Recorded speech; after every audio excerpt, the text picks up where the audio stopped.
Then tongues and interpretation, which equals prophecy.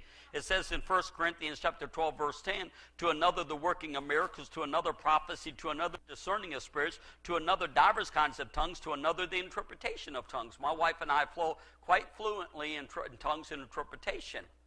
And, you say, well, Pastor Mike, is it translation? No, it's not translation. It's interpretation.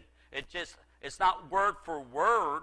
Now, there's times when my wife and I have operated so strongly, and I seen it in the video afterwards, my wife will be doing something behind me in tongues with her hands, with her body motions, and then I'll do it without even looking at her. Some people thought we practiced. We never practice. I have no idea what she's saying or what she's doing. And then the emphasis just comes from the Spirit of the living God. How does it come, Pastor Mike? Don't come from my head. It comes up out of my spirit. It comes up out of my heart. Okay? 1 Corinthians chapter 12, verse 30. Have all the gifts of healing? Do all speak with tongues? Do all interpret? No. Now that's talking about diversity of tongues. That's not talking about your personal prayer language. I did a teaching one time.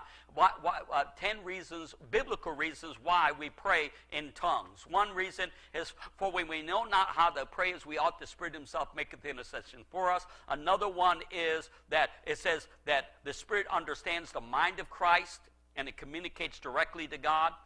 But my natural understanding doesn't profit unless somebody gives me the interpretation.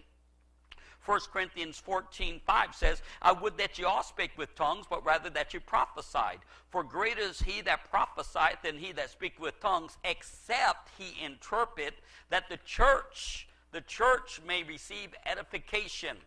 1 Corinthians 14:27 says, if any man speak in an unknown tongue, let it be by two, or at the most by three, and that by course, and let one interpret.